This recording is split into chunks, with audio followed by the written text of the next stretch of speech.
Bonsoir à tous. Oula, il y a beaucoup de lumière. Beaucoup d'idées, beaucoup de lumière ce soir. Ravi de vous accueillir, Nicolas Rebière. Je suis rédacteur en chef de La République et de l'Éclair. Et ce soir, on accueille François Villeroy de Gallo. Je suis ravi de vous interviewer. Monsieur le gouverneur, vous êtes gouverneur de la Banque de France depuis novembre 2015, reconduit pour un second mandat en novembre 2021, donc c'est tout nouveau, tout récent. Vous êtes membre du Conseil des gouverneurs de la Banque centrale européenne, président de l'autorité de contrôle prudentiel et de résolution, ça vous nous expliquerez ce que c'est. Ancien élève de l'ENA, on connaît, inspecteur des finances. Vous avez travaillé près de 20 ans à Bercy, puis 12 ans dans le groupe BNP. Et vous êtes l'auteur notamment de L'Espérance d'un Européen, chez Odile Jacob, et de Retrouver confiance en l'économie. Celui-là, il est tout récent, vous l'avez sorti cette année, toujours chez Odile Jacob. Bonsoir, merci d'être là d'abord. Bonsoir, merci de m'accueillir. Je commence par m'excuser pour ma voix qui est un peu caverneuse, comme vous entendez. Je vous rassure, ça n'a rien à voir avec le Covid, c'est un reste de laryngite, ça n'a rien à voir avec Pau non plus. Et je voulais simplement vous dire combien j'étais heureux d'être à Pau ce soir. Alors, je ne vais pas vous raconter l'histoire. Moi, je suis un homme de l'Est. Je suis né à Strasbourg. Donc, on ne peut pas faire beaucoup plus loin de Pau. C'est la diagonale. Voilà, la diagonale. Mais je crois qu'en chaque Français, il y a un amour de cette ville, de ce qu'elle représente dans notre histoire, de son site magnifique. Donc, je viens toujours à Pau avec plaisir. Je connais son maire, par ailleurs, que je salue à distance. Et puis, je voulais vous dire, quand j'ai eu cette invitation, j'ai trouvé formidable le nom de cette rencontre. Les idées mènent le monde. Je ne sais pas qui a eu l'idée, mais je le salue. Dire, monsieur le gouverneur, et puis, construire et se reconstruire, voilà, on va essayer de parler de ça dans l'ordre économique.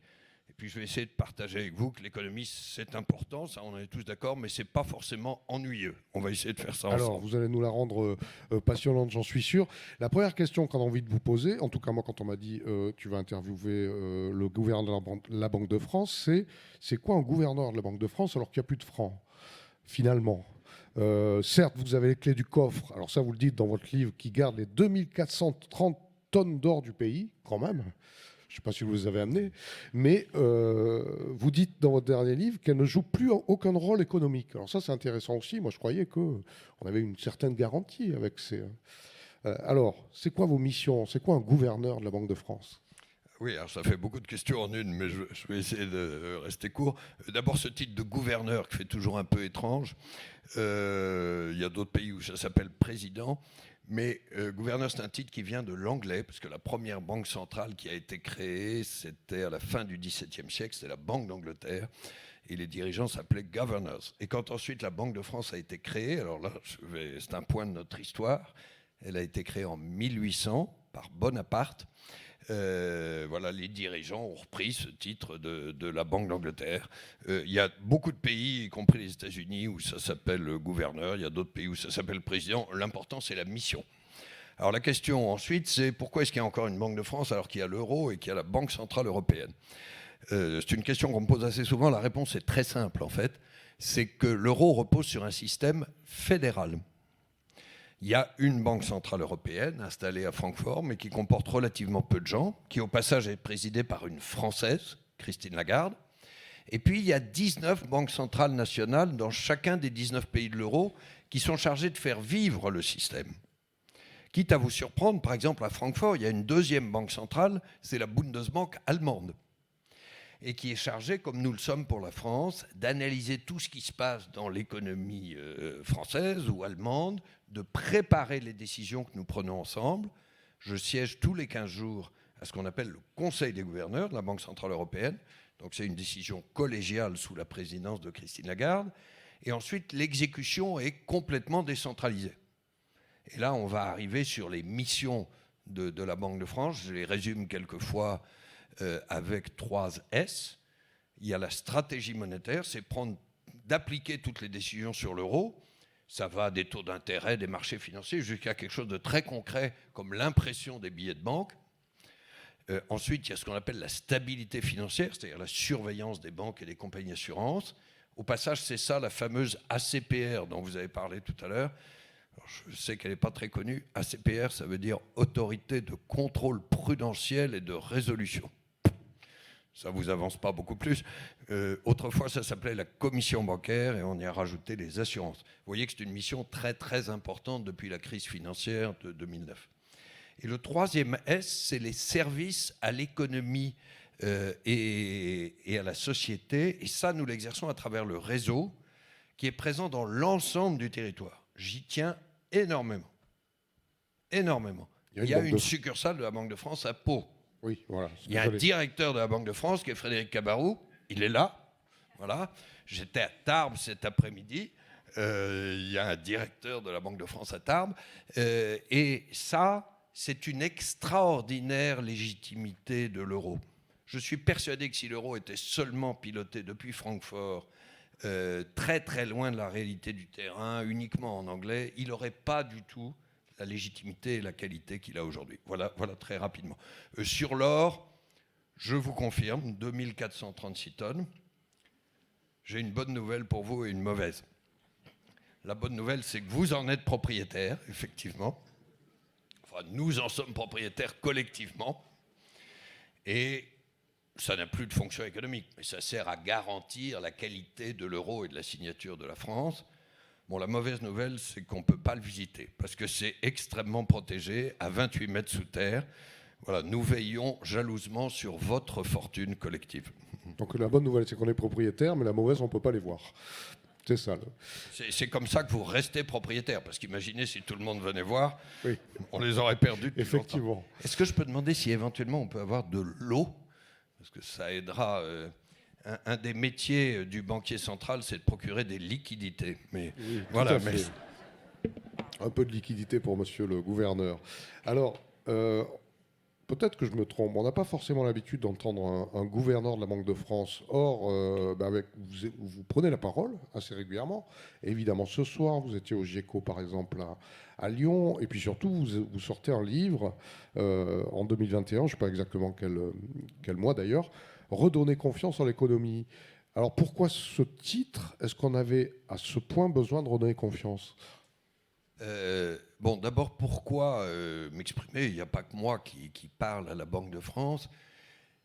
Parce qu'il y a énormément de questions que vous vous posez, que se posent l'ensemble de nos concitoyens, qui se posent aujourd'hui sur l'état de l'économie. Nous vivons dans une période d'énorme incertitude. Et puis là-dessus arrive la crise Covid. Et on m'invite effectivement de temps en temps à la radio ou à la télévision, beaucoup plus depuis la crise Covid. Et tout à coup, c'est comme une énorme nappe de brouillard était tombée sur l'économie française, une très grosse récession et puis un rebond très fort qui lui-même pose des questions aujourd'hui de tension, d'inflation. Je pense qu'on va parler de tout ça. Tout ça, on ne l'avait jamais vécu. Et c'est normal, il y a beaucoup d'interrogations. Et un de mes rôles, c'est d'expliquer ce que nous savons. C'est aussi d'expliquer honnêtement ce que nous ne savons pas. La Banque de France fait ça avec modestie. Elle dit, voilà les chiffres, voilà ce que nous disent les chefs d'entreprise, voilà ce que nous dit la théorie économique, ce qui se passe dans les autres pays. On essaye de donner le maximum de phares, de repères dans ce brouillard. On n'a pas la prétention de tout savoir à tout moment.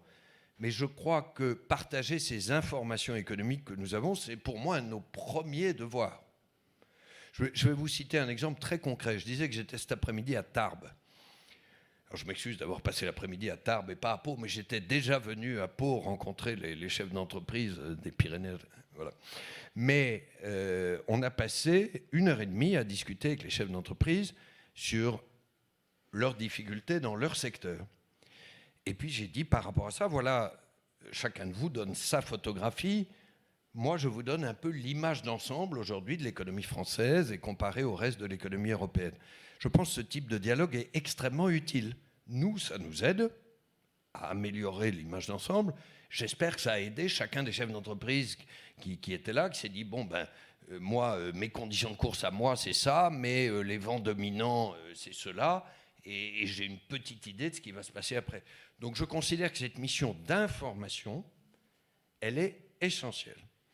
Je précise tout de suite une chose, nous la conduisons en toute indépendance. Je signale je sépare chacune des syllabes de ce mot, parce que ça, c'est une valeur absolument clé pour inspirer confiance. On va reparler de retrouver confiance en économie. Je crois que pour inspirer confiance dans ce que nous disons, ces informations économiques, pour inspirer confiance dans ce que nous faisons sur la monnaie, c'est très important que nous ayons cette indépendance, c'est-à-dire nous sommes guidés par la mission qui nous est confiée et pas par telle force politique ou par tel intérêt privé ou par tel mode du moment. L'indépendance, au passage, ce n'est pas seulement par rapport au gouvernement, c'est par rapport à toutes des forces, des tendances qui peuvent exister. On les écoute, mais nous disons ce que nous croyons de façon libre, et je pense que c'est ça qui donne du poids à notre expression. Alors juste un petit mot sur le livre.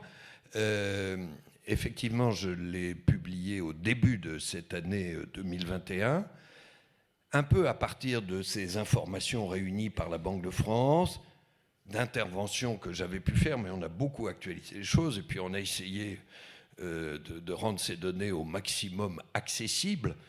Quelquefois, je prends l'image d'un trésor, pardon de le dire comme ça. Là ce n'est pas les 2430 tonnes d'or, mais c'est le trésor du savoir économique, financier, théorique de nos économistes, de nos experts.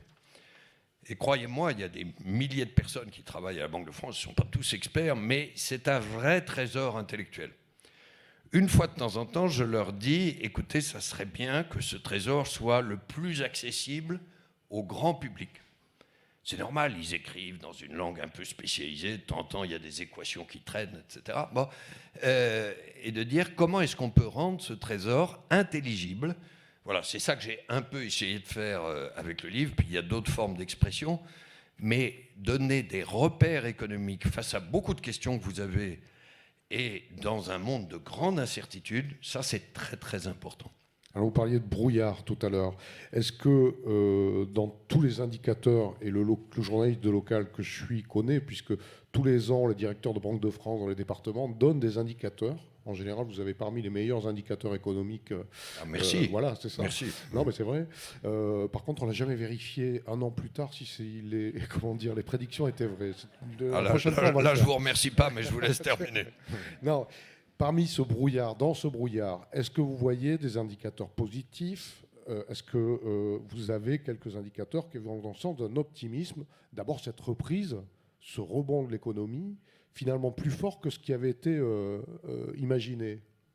Oui, je crois que la principale bonne nouvelle, c'est celle-là. Alors, je ne veux pas être trop long, mais si j'essaye de résumer la photographie de ce qui s'est passé depuis mars 2020, souvenez-vous, cette crise Covid totalement inattendue, et nos dirigeants, notre société, décident d'arrêter l'économie, en gros, pour sauver des vies. Je crois que ça a été une assez belle décision de solidarité. C'était la bonne, mais je crois que c'était très important à prendre. Et donc, nous connaissons du coup, souvenez-vous, du printemps 2020, là, du premier confinement, mais un recul de l'activité économique comme jamais on en avait vu depuis la dernière guerre.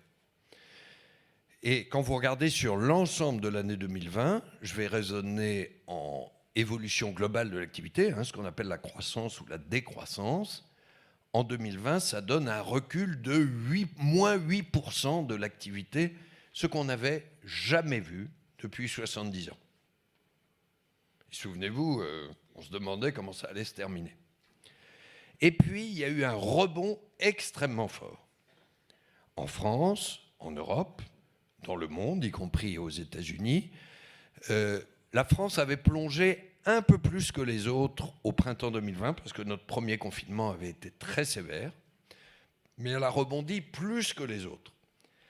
Et du coup, c'est là qu'on arrive sur les bonnes nouvelles de l'année 2021. Nous devrions avoir cette année, vous vous souvenez du moins 8% l'an dernier, nous devrions avoir cette année une croissance, initialement on pensait entre 5 et 6%, en fait ça va être entre 6 et 7, et probablement plus près de 7 que de 6.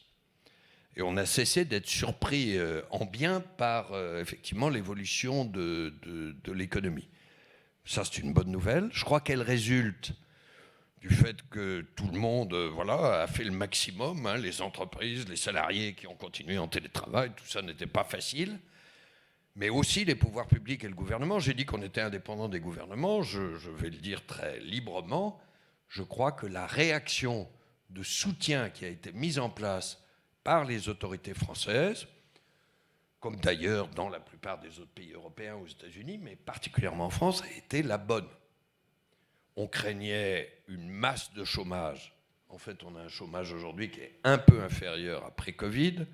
On craignait, souvenez-vous, des tsunamis de faillites d'entreprises. On a des faillites qui sont à un niveau historiquement bas. Voilà, je crois que tout ça a été bien géré. Et du coup, pour finir sur la photographie économique, nous mesurons, on fait un petit graphique qu'on appelle des marches d'escalier.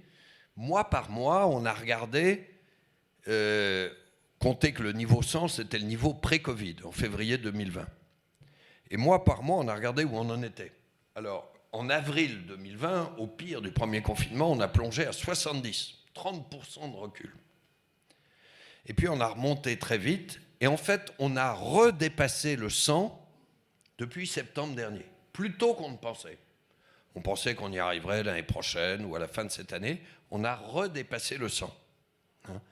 Alors jusque-là, tout va bien dans ce que je dis. Ça fait quand même beaucoup de bonnes nouvelles qu'il ne faut pas oublier. Pour autant, il y a un certain nombre de traces de cette crise dont on va parler, et je crois qu'il faut regarder avec attention.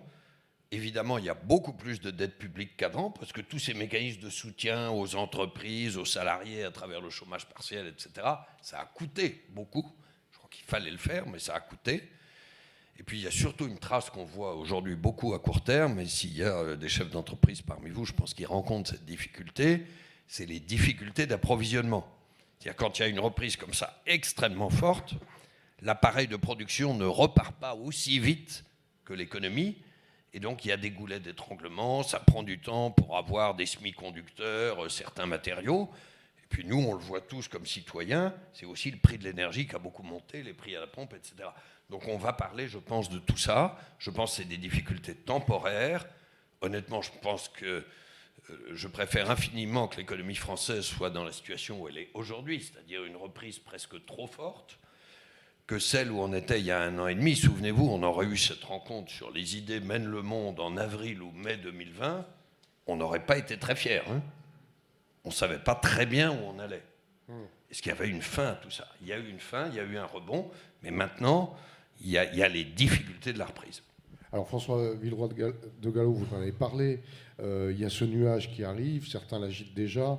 Les chefs d'entreprise, vous en avez vu à table, vous m'expliquiez, sont très inquiets de la flambée des matières premières notamment, du prix des matières premières. Est-ce qu'on doit craindre une inflation finalement qui viendrait gâcher le ciel bleu que vous ne nous avez pas? Oui, alors il n'y a jamais de ciel complètement bleu, sauf à Pau. Mais... Voilà. Oui, pardon. Non, j'aurais dû dire ça tout de suite. Enfin, en économie, il n'y a jamais de ciel complètement bleu, il n'y a jamais non plus de ciel complètement noir, c'est ça qui est intéressant d'ailleurs. Bon. Alors parlons de l'inflation, et c'est évidemment un sujet qui nous préoccupe tous. Je vais peut-être le formuler d'abord du point de vue des consommateurs que nous sommes tous et des particuliers. Il y a évidemment quelque chose qu'on voit bouger énormément, c'est l'énergie. Les prix de l'énergie, en gros, en France, je vous dis ça, pondéré, essence, électricité, etc., ont augmenté d'à peu près 20% depuis 1 an. C'est beaucoup. Bon. Mais l'énergie, ça représente environ 10%, même un peu moins de notre panier de consommation, en moyenne. Donc ce poste-là a beaucoup augmenté. Si je regarde tout le reste, Et tout le reste, c'est les services que nous consommons, y compris les loyers, l'aide à la personne, ce que nous pouvons consommer en culture ou en tourisme. Et puis les biens industriels que nous consommons. Tout le reste est assez sage, en fait. C'est-à-dire que tout le reste est à peu près autour de 2% d'inflation. Donc voilà, vu, je vous dis des moyennes, hein, je ne dis pas forcément que c'est votre panier à chacun. Et puis vous pouvez dire, ça ne va pas ces histoires qu'ils me racontent, je ne le crois pas. Et ce n'est pas que vous êtes de mauvaise foi ou que je suis de mauvaise foi, c'est pour une réalité psychologique très simple que je vis comme vous. Dans notre vie, on est tous beaucoup plus sensibles aux prix qui augmentent qu'aux prix qui restent sages. Quand, je ne sais pas, votre plein d'essence augmente très fortement, ça vous marque. Quand votre loyer reste le même, ça ne vous marque pas. Mais l'inflation globale, c'est la somme de tout ça. Et donc, vous voyez que l'inflation globale, aujourd'hui, en France, elle est en gros autour de 3%, hein, dans les derniers chiffres. C'est 90% qui augmentent raisonnablement, un peu moins de 2%, et 10% qui augmentent beaucoup plus. Alors, ce que nous disons là-dessus, c'est que ce phénomène devrait être temporaire. Pourquoi nous disons ça? Parce que nous sommes instruits, ça c'est un peu l'expertise économique de la Banque de France, mais à peu près tous les économistes disent la même chose, hein, pas seulement la Banque de France, c'est que dans tous ces épisodes de reprise, on a vu des tensions comme ça, mais elles ont été temporaires. Parce que l'offre d'énergie repart, l'OPEP augmente la production, on réactive le nucléaire, enfin tout ça prend plus ou moins de temps. La production de microconducteurs repart, etc. Les goulets d'étranglement sur l'offre sont toujours de nature temporaire. Je ne me prononcerai pas exactement sur la durée, mais je vais vous dire quelque chose que nous croyons fermement, et là je m'arrêterai sur les particuliers. L'inflation en France, je vous ai dit, elle est un peu au-delà, autour de 3. Elle va monter encore un peu dans les mois qui viennent. On va connaître des plus hauts. Mais elle devrait redescendre sous 2% d'ici la fin de l'année prochaine, d'ici la fin 2022. Pourquoi je cite beaucoup de chiffres de 2%? Parce qu'il se trouve que c'est notre objectif, nous, Banque Centrale Européenne et Banque de France. On pense que c'est le bon niveau d'inflation en moyenne. Hein? Voilà ce que je peux dire du point de vue des particuliers. J'ajoute peut-être un mot sur les chefs d'entreprise. Là, je pense que la situation est très différente selon les secteurs. Ceux qui sont dans les services, je vous rappelle, c'est le plus gros secteur de l'économie. Ils sont très très peu dépendants en général des matières premières. Ils ont peu d'intrants, comme on dit. Ils peuvent avoir des difficultés de recrutement, etc. Ils en avaient d'ailleurs déjà avant le Covid. Mais ceux-là sont assez peu touchés. Par contre, ceux qui sont dans l'industrie et le bâtiment peuvent avoir des vraies tensions. J'ai entendu ça régulièrement quand je vois les chefs d'entreprise. Soit les délais d'approvisionnement deviennent plus longs, soit les coûts augmentent, soit les deux. Hein? Et du coup, on voit un peu augmenter les prix de l'industrie. Mais je vous dis, globalement, en dehors de l'énergie, vu du consommateur que nous sommes, tout ça reste assez sage autour de 2%. Il y a peut-être une dernière réflexion à ce propos de ça. Évidemment, on demande aux chefs d'entreprise, est-ce que ça ralentit votre activité? Dans tous les chiffres, aujourd'hui, ça ne la ralentit pas. Quand je vous dis qu'on a une croissance plus proche de 7 que de 6, ce qui est un record absolu, tous les secteurs sont en plein boom. Hein. Il y a juste un secteur important pour lequel on voit l'effet des difficultés d'approvisionnement sur l'activité, c'est l'automobile. Alors là, d'ailleurs, si n'importe lequel d'entre vous cherche à acheter un véhicule neuf aujourd'hui, il voit les délais qui s'allongent, le choix qui se réduit, les prix qui montent, etc. Là, aujourd'hui, on a un secteur dont le niveau d'activité est affecté par ces tensions sur l'approvisionnement. Ailleurs, non. Nous regardons très attentivement. Je ne fais pas de pronostic, encore une fois, sur la durée exacte. Mais ce que je vous dis, c'est que l'inflation en France devrait revenir sous 2% d'ici la fin de l'année prochaine, et que globalement, ce phénomène est temporaire. Donc, nous en tirons, nous, un certain nombre de conséquences sur la politique monétaire. Il ne faut pas fermer le robinet maintenant face à un phénomène temporaire. Il y a une autre inquiétude qui monte chez certains chefs d'entreprise, c'est la difficulté de recrutement. Aux États-Unis, on en est même à parler, alors je vais le traduire plutôt en français, parce que d'ailleurs j'ai plus le terme américain, de la grande démission. C'est-à-dire un phénomène qui ferait que des gens ne voudraient plus revenir finalement au travail, ou en tout cas dans les emplois qu'on leur proposait avant. C'est quelque chose que vous regardez, ça ? Alors, c'est quelque chose qu'on regarde très attentivement. Et je dois dire, j'essaye toujours de me projeter au-delà du court terme. Le court terme, c'est très important. Hein. Si je dis à un chef d'entreprise, je sais pas, qui est dans l'automobile, écoutez, tout ça est de court terme et temporaire, je vous écoute pas, je ne serai pas sérieux. Hein. Donc le court terme, c'est très important, mais ça ne doit jamais dominer toute la décision. Hein. Et donc, ces difficultés d'approvisionnement, il n'y a pas de doute qu'elles seront temporaires, il y a une interrogation sur la durée exacte. Par contre, les difficultés de recrutement dont vous parlez, celles-là, malheureusement, elles sont durables. Et si on se retrouve dans un an ou deux, je pense qu'on parlera moins des difficultés d'approvisionnement. Je pense malheureusement qu'on parlera encore des difficultés de recrutement. Alors, si vous me permettez encore un mot, il y a une différence avec les États-Unis. Et puis, il y a quand même un sujet auquel on doit faire attention en France. La différence avec les États-Unis, vous avez parlé de mouvement de grande démission. Ouais, bon. Je crois qu'en anglais, ils appellent ça « the great resignation ». Bon. Et ils sont très surpris parce qu'il y a un certain nombre de salariés aux États-Unis qui demandent plus de protection sociale, qui demandent des meilleures conditions de travail, qui demandent des salaires plus élevés. Si je le disais d'une formule résumée, il y a des salariés aux États-Unis qui sont devenus davantage européens dans leurs attentes. Non, mais on sait que le marché du travail aux États-Unis, et j'ai beaucoup d'admiration pour la capacité d'innovation des États-Unis, mais on sait qu'il y avait des grandes inégalités. Et pourquoi est-ce que le Covid a favorisé ce changement, semble-t-il ? C'est parce que pendant la crise, les États-Unis sont devenus plus européens. Je ne sais pas si vous vous rappelez, c'est très intéressant ça. Il ne faut pas oublier trop vite le début de la crise, hein, le printemps 2020. À l'époque, la solidarité sociale se met en place en France et en Europe. Il y a l'assurance chômage, il y a tous les mécanismes de fonds de solidarité, de chômage partiel, etc. Et on essaye de garder tout le monde à bord. Si vous vous souvenez, à l'époque, le taux de chômage américain, lui, monte de façon vertigineuse. Et il y a des millions et des millions d'Américains qui se retrouvent à la rue sans indemnité chômage. Heureusement, ça n'a duré qu'un temps. C'est-à-dire que là aussi, les Américains sont devenus européens. Ils n'avaient pas de système d'assurance chômage, mais ils ont mis en place des chèques extrêmement généreux. Il y a eu les chèques Trump, puis les chèques Biden, ce qui fait que les gens aux États-Unis restaient chez eux, mais étaient payés à la limite plus que quand ils travaillaient. C'est peut-être ça aussi qui les a fait un peu réfléchir. Hein. C'était peut-être un peu surdimensionné.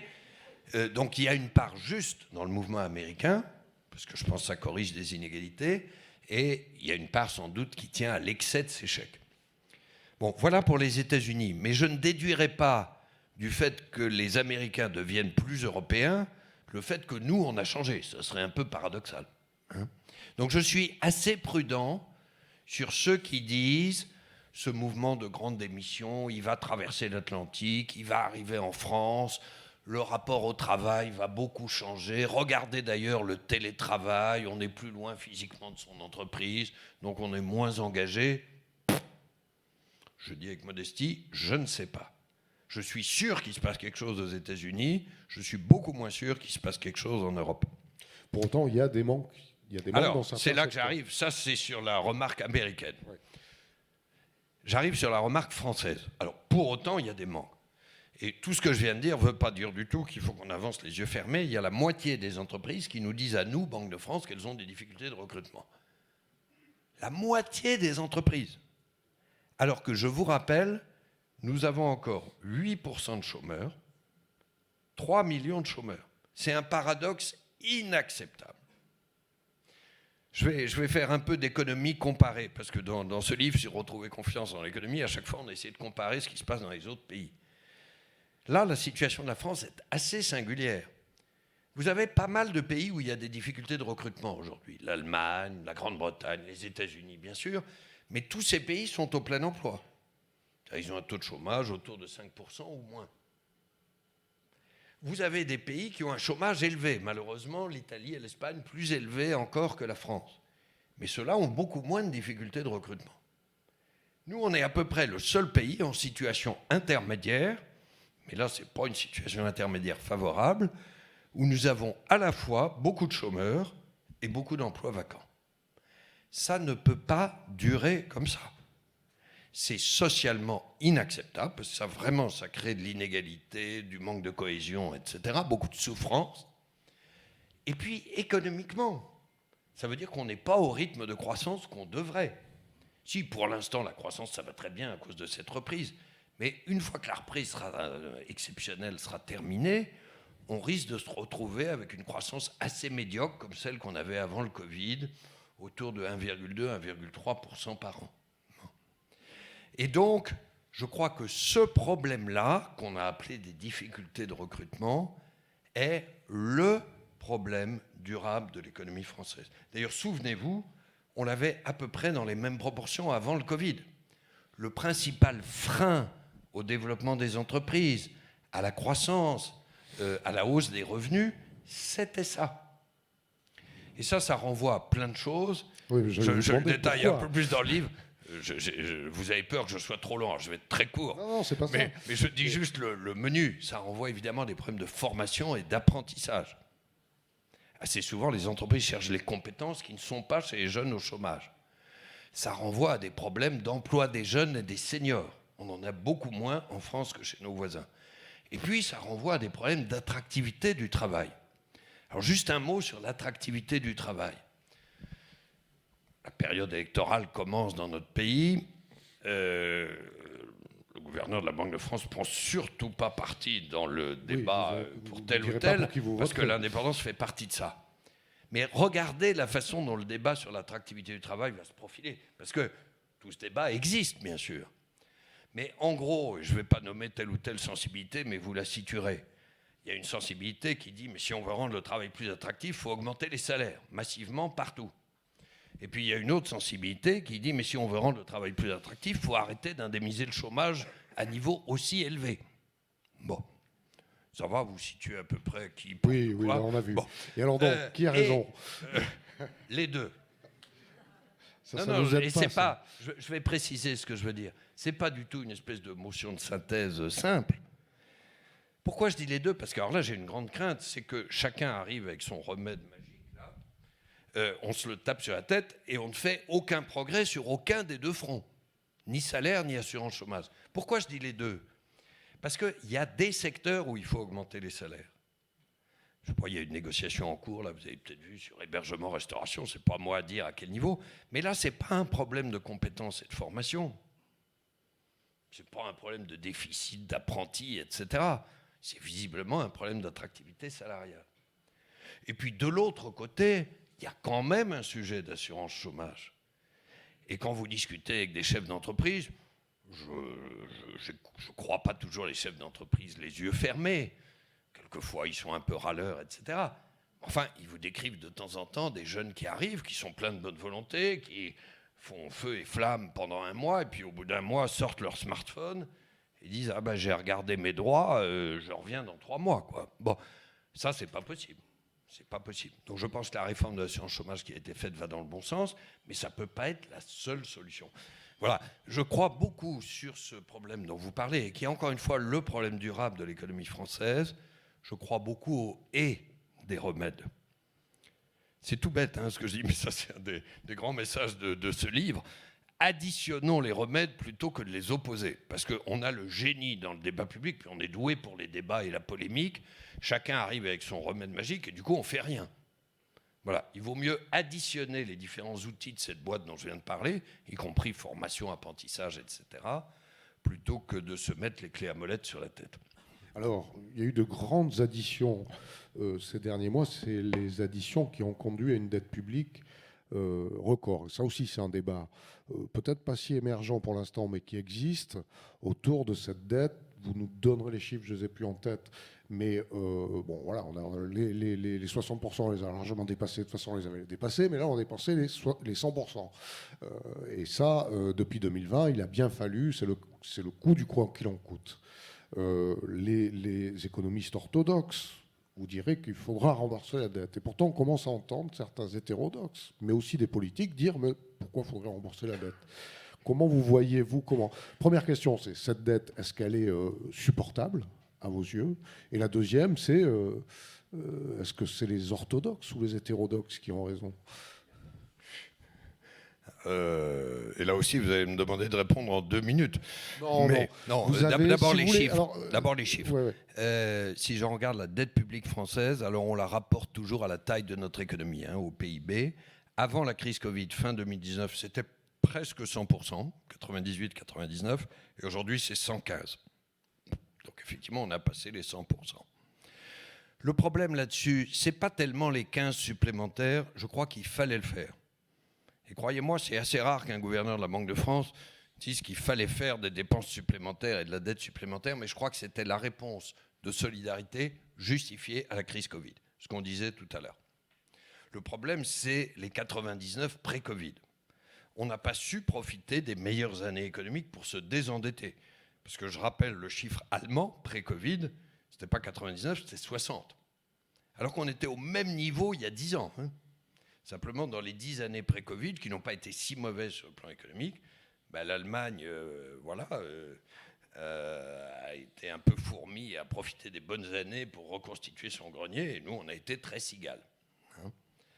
Alors, à partir de là, il y a au moins 2 questions. La première, c'est est-ce qu'il faut rembourser la dette un jour? Alors, je vais dire oui. Je vais dire oui. Je ne sais pas si je vais vous surprendre beaucoup. Non, mais, pas trop. et je crois que ce n'est pas tellement une question d'orthodoxie ou d'hétérodoxie, je n'aime pas beaucoup les qualificatifs. C'est une question de bon sens.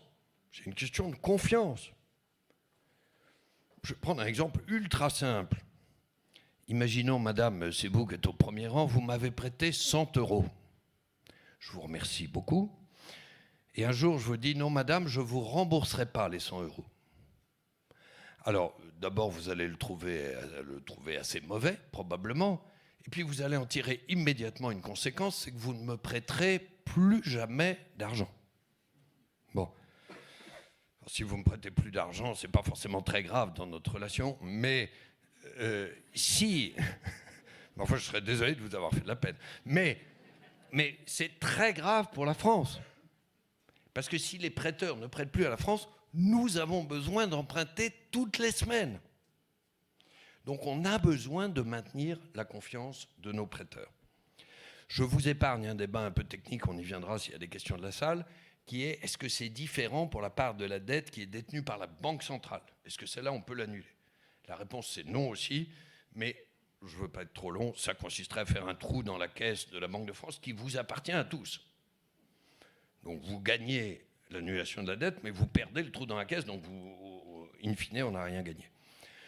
Alors l'autre question, c'est de dire, mais au fond, cette dette, on comprend bien qu'il faudra la rembourser un jour, mais on pourra la refinancer, etc. Mais tout ça n'est pas très grave, parce que les taux d'intérêt sont très bas aujourd'hui. Ce qui est vrai. Je ne sais pas si vous connaissez les chiffres. L'État français, aujourd'hui, quand il emprunte à 10 ans, c'est long, 10 ans, les prêteurs nationaux et internationaux lui prêtent à 0,2%. C'est pas très cher. Ça veut dire que les prêteurs ont confiance, Ça veut dire que les prêteurs ont confiance, mais parce qu'ils savent que nous rembourserons. Ça, si jamais un officiel français en charge dit « Tiens, j'ai une bonne nouvelle là pour vous, les prêteurs. On ne va pas rembourser l'échéance qu'on doit le mois prochain. » Là, je peux vous dire, le lendemain matin, c'est plus 0,2%, c'est 20% probablement. Bon, mais c'est vrai que ces taux d'intérêt sont très favorables. Mais on ne peut pas faire le pari que ces taux d'intérêt resteront aussi faibles dans 10 ans, dans 20 ans, dans 30 ans. Et là, il y a une vraie question de solidarité intergénérationnelle. Je termine là-dessus, si vous voulez bien, parce que je pense, pour moi, il y a une dimension de solidarité très importante dans cette affaire. Je vais dire quelque chose dont je ne suis pas particulièrement fier. Il y a un certain nombre de jeunes dans la salle. Quand j'avais 20 ans, vous pouvez penser que c'était il y a très longtemps, je vais être honnête avec vous sur la date, on est en 79-80. À l'époque, la fameuse dette publique sur PIB, là, c'était 20%. La taille du sac à dos avec lequel je partais dans la vie. On est une génération et demie ou 2 générations plus tard. Aujourd'hui, vous partez dans la vie avec un sac à dos qui, en gros, pèse 6 fois plus lourd, 115%. Alors il se trouve que sur le moment, ils ne pèsent pas beaucoup, parce que ces taux d'intérêt sont très légers. Mais normalement, les taux d'intérêt sont historiquement très très bas aujourd'hui, donc ils ont vocation à se relever. Dans 10 ans, payer le sac à dos, ça coûtera nettement plus cher. Dans 20 ans, dans 30 ans, ça peut coûter beaucoup plus cher. Et si on n'a pas un peu allégé le sac à dos, enfin, ça veut dire que toutes les marges de manœuvre que vous auriez pour dépenser sur d'autres choses, c'est la transition climatique, c'est l'éducation, c'est la recherche, c'est toutes les dépenses d'avenir, seront absorbées par l'augmentation de la charge de la dette. Eh bien moi, je crois que nous ne pouvons pas léguer à la génération qui suit un tel fardeau, ça serait irresponsable. Je fais, si vous me permettez bien, un tout petit parallèle avec la dette climatique. Là aussi, nous léguons malheureusement une planète qui n'est pas en très bon état. On peut dire qu'on a trop tardé à réagir. Je pense qu'on a quand même commencé ces dernières années à se mobiliser très fort. Notamment, on pourra en parler, la Banque de France et la France. Mais c'est au fond la même chose. C'est deux défis de long terme sur lesquels il peut y avoir une tendance de ne rien faire aujourd'hui parce que c'est compliqué d'agir et de se dire, après nous le déluge, dans 20 ans ou dans 30 ans, on verra. Heureusement, on n'en est plus là sur le climat. Mais attention qu'on n'ait pas cette tentation sur la dette. Merci François Villeroy de Galhau. Pardon. Vous avez grignoté la question que je voulais vous poser, mais surtout, vous avez beaucoup insisté pour qu'il y ait un dialogue avec la salle. Donc, je remets ma question dans ma poche et je vous laisse, cher public, la question suivante au gouverneur de la Banque de France. Je vois que quelqu'un lève la main.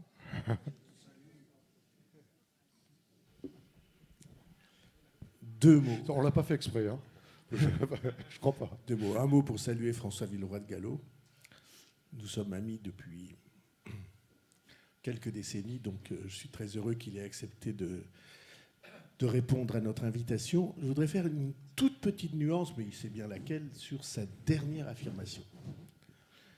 Je pense qu'il y a une question qu'il faut se poser sur la dette et qu'on se pose peu, c'est à quoi l'utilise-t-on ? Si c'est de la dette utilisée au jour le jour pour payer les factures d'épicerie, de loisirs, pour aller à Disneyland, il y a peu de chances que cette dette soit sans effet. Mais si, enfin, c'est des discussions que nous avons souvent, et notamment dans le cadre du plan, si cette dette, on l'utilisait pour investir, c'est-à-dire avec l'espoir ou l'assurance de créer davantage de richesses, de capacités, de recherche, d'invention, de brevets. Alors, avec de l'argent emprunté à 0%, on obtiendrait peut-être une croissance de 3, 4, 5% avec les mêmes sommes.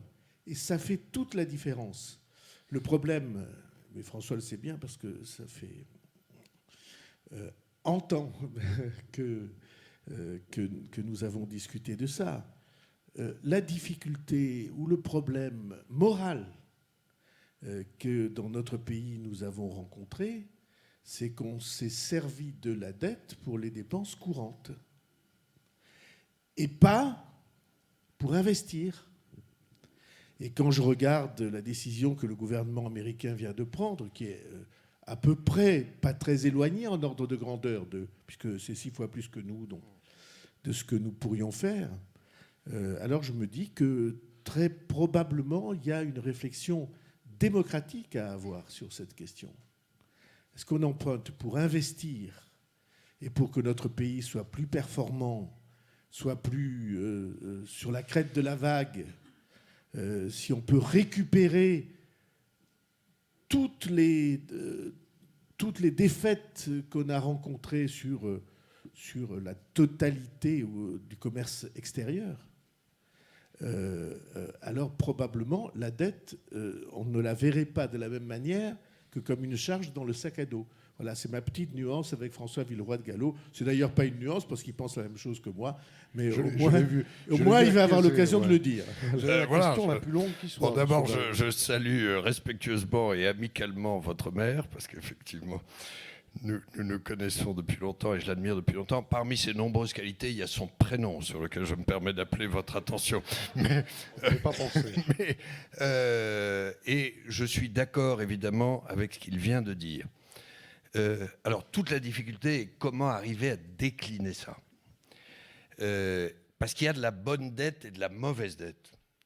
Il y a de la bonne dette, c'est celle qui prépare l'avenir, et puis la mauvaise dette, c'est celle qui consiste simplement à vivre au-dessus de ses moyens année après année et à transférer la facture aux enfants et aux petits-enfants. C'est ce qu'on appelle le surendettement dans la vie particulière. Si vous vous endettez pour un projet immobilier qui a du sens, ce n'est pas la même chose que de vivre au-dessus de ses moyens année après année. Je souhaite énormément qu'on puisse progresser dans le sens qualitatif que François Bayrou indiquait. Je constate simplement que c'est extraordinairement difficile, et pas seulement en France. Alors, le Haut Commissariat peut y contribuer. Je crois que c'est très important d'avoir un éclairage d'avenir. Les économistes aussi peuvent y contribuer à travers un outil, je vais faire une toute petite parenthèse économique, un outil qu'on appelle les multiplicateurs. Ça consiste à voir, quand on dépense 100 €, quel effet multiplicateur ça a sur la croissance des années suivantes. Ce n'est pas encore un outil totalement incontesté. Mais en gros, il donne l'enseignement que François Bayrou évoquait. C'est-à-dire que des dépenses courantes, qui peuvent être du fonctionnement des administrations, mais qui peuvent être aussi certains transferts sociaux mal ciblés, ont beaucoup moins d'effets multiplicateurs que des dépenses d'éducation, de recherche ou la plupart des dépenses d'investissement. Je préfère en général la catégorie dépenses d'avenir à dépenses d'investissement. Voilà, la difficulté que nous avons, c'est que ce débat-là est, me semble-t-il, extrêmement peu présent sur la scène médiatique et politique. Et que, voilà, on s'envoie plutôt des chiffres à la figure, le niveau de dette, le niveau de déficit, le nombre d'emplois publics, etc. Mais très très peu dire, attention, 1 € n'est pas égal à 1 € en termes de dépenses publiques. Pour terminer sur une petite note d'espoir, je vais juste vous citer le modeste exemple de la Banque de France. Grande institution publique. Vous êtes endetté. La Banque de France, ce n'est pas la France. Je ne sais pas quelle image vous en avez. Quelquefois, il y a une image que c'est une maison un peu confortable. Je peux vous dire que c'est une maison où on travaille énormément et où on fait des efforts de gestion extrêmement spectaculaires. Qu'est-ce que nous avons fait depuis 6 ans? Je le dis juste comme une illustration et avec une petite fierté collective.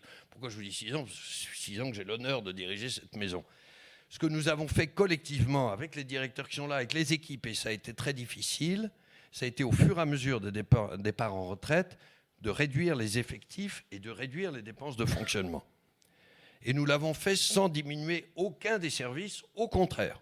On a ajouté des choses sur l'éducation financière, l'engagement climatique, etc. Mais par contre, nous avons augmenté l'effort d'investissement. Et nous avons pu le faire parce que nous avions fait des économies très sensibles sur le fonctionnement. Voilà. Mais je peux vous dire que ça suppose un effort de gestion, une exigence dans la durée. Il se trouve qu'on était organisé pour le faire. Et je crois qu'il faudrait qu'on arrive à éclairer ce débat pour le pays et François à le tenir dans la durée ensuite. Parce que ce genre de transformation ne vaut que sur plusieurs années. Alors, les micros sont désinfectés. Donc, si vous avez des questions, je vois une dame qui a une question là-bas.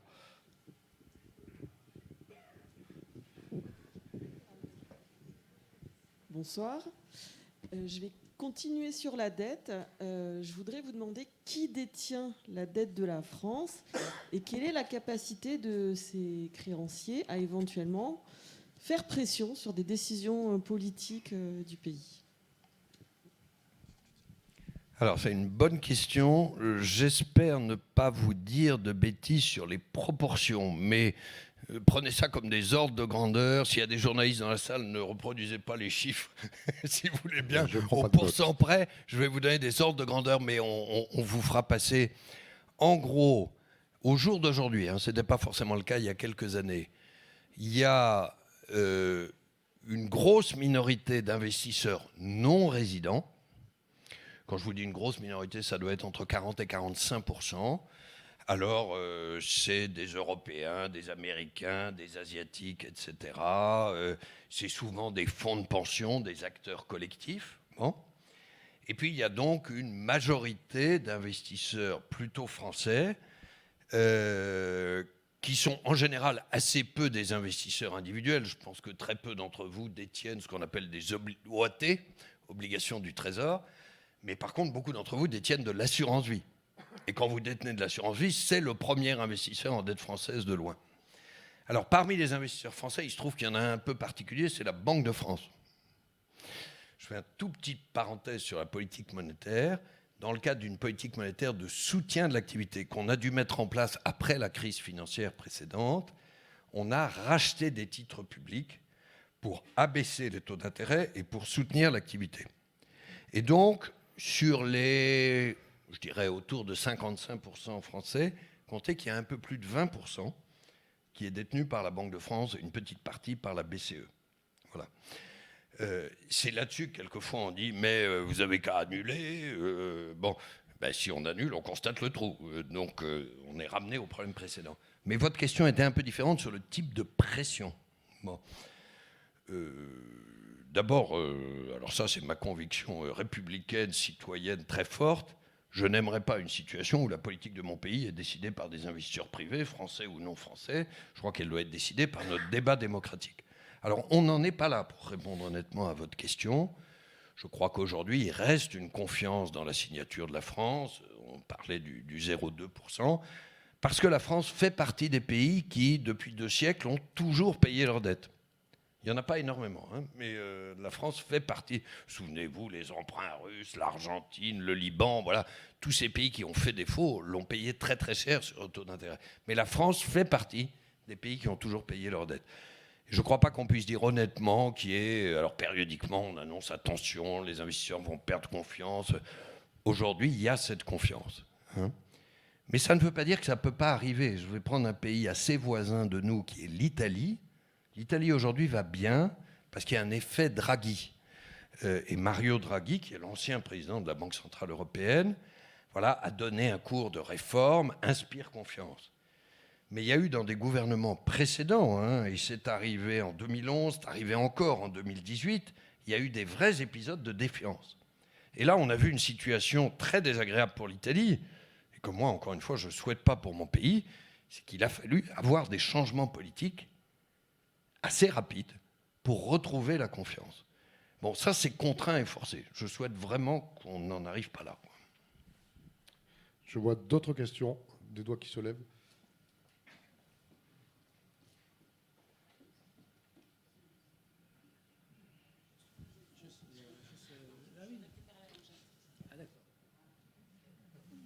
Monsieur Villeroy de Galhau, merci pour votre intervention.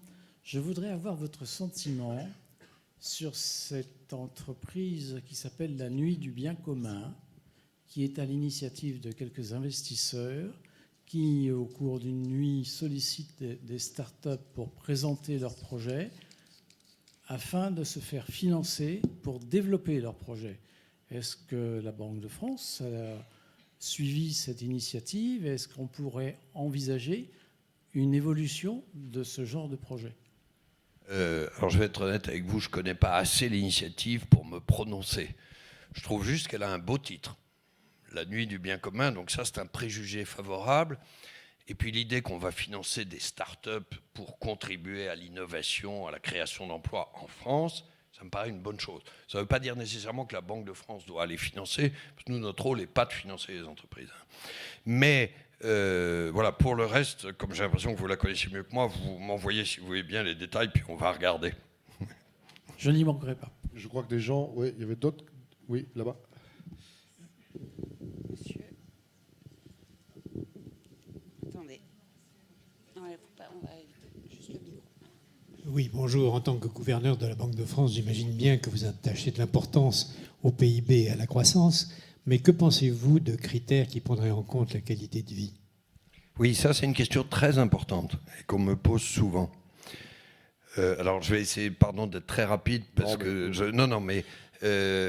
et pardon de renvoyer à ce livre, mais vous verrez que le dernier chapitre du livre, je l'ai appelé Réinventer notre modèle de croissance. Bon. Oui, et notamment, je trouve ce que nous disent les jeunes là-dessus est un formidable facteur de changement. Ils nous demandent une croissance plus verte, plus juste et ayant plus de sens. Alors, il y a, me semble-t-il, deux niveaux de réponse très, très rapides, pardon, à votre question très importante. La première, c'est qu'il y a aujourd'hui un certain nombre de critères mesurés par l'INSEE, publiés par l'INSEE, qui vont au-delà de la croissance. Je ne sais pas si vous vous souvenez, en 2008, c'était quand Nicolas Sarkozy était président, il a confié à 2 économistes internationaux, Stiglitz, l'américain, et Amartya Sen, l'indien, la tâche de coordonner une commission sur ces indicateurs qui a fait des propositions, et l'INSEE publie régulièrement ça. Je ne peux pas vous donner les coordonnées du site, mais vous les trouverez. Jean-Luc Tavernier, le directeur de l'INSEE, le dira encore mieux que moi, il est toujours un peu déçu du peu de visites qu'il y a sur ce site et du peu de débats qu'il y a autour de ça, y compris dans le débat public et politique. Une des explications, c'est peut-être que ces indicateurs-là bougent beaucoup plus lentement que les indicateurs PIB et autres d'activité. Mais je crois que ce n'est pas une raison pour ne pas aller regarder. Donc moi, je souhaite beaucoup que l'information et le débat se développent autour de ça. Alors, le deuxième niveau de réponse, c'est que pour autant, je crois que la croissance reste nécessaire, mais une croissance différente. Je vais m'expliquer. Je suis très conscient que le mot croissance est devenu beaucoup moins positif qu'il y a 30 ans. Je le vois d'ailleurs en discutant avec mes enfants et autres. Et la croissance emporte un certain nombre d'images négatives, dont l'environnement.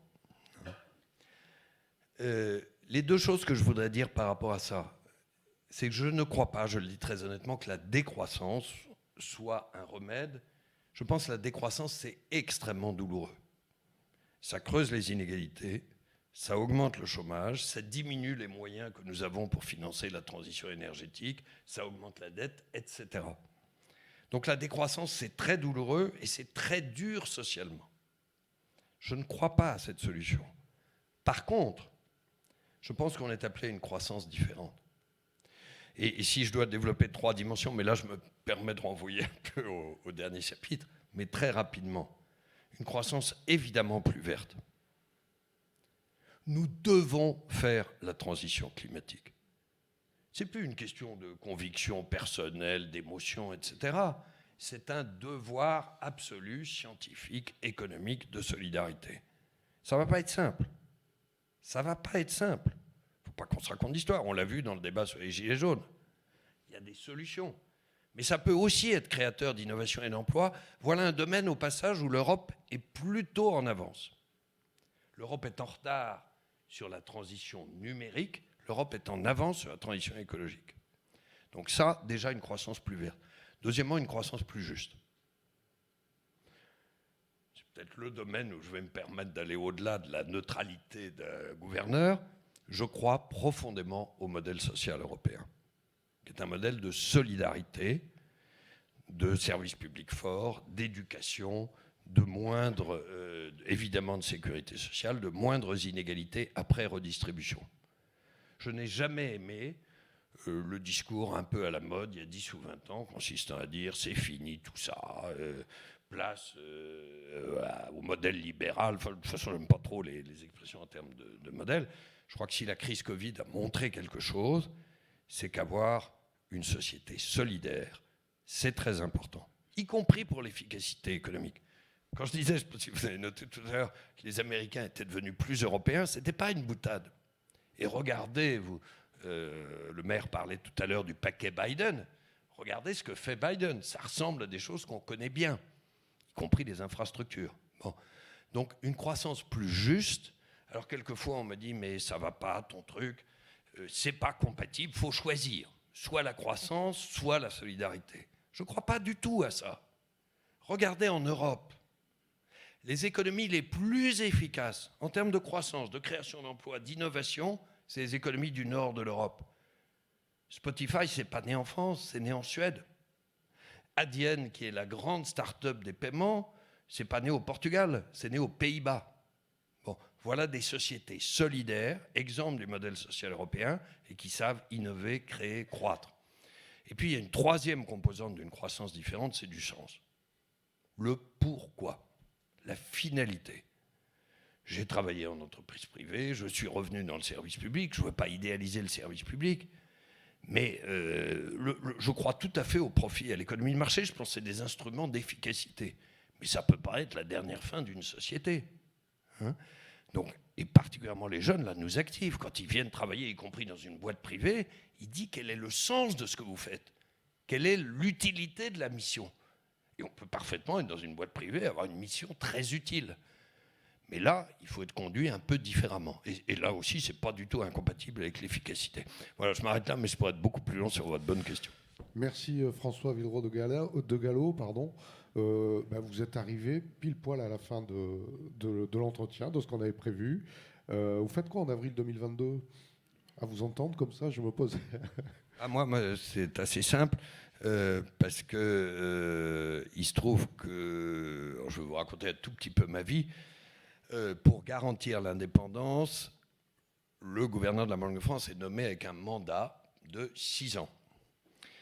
Il est nommé par les autorités démocratiques, proposé par le président de la République, confirmé par le Parlement. Et donc, j'ai eu un premier mandat de 6 ans.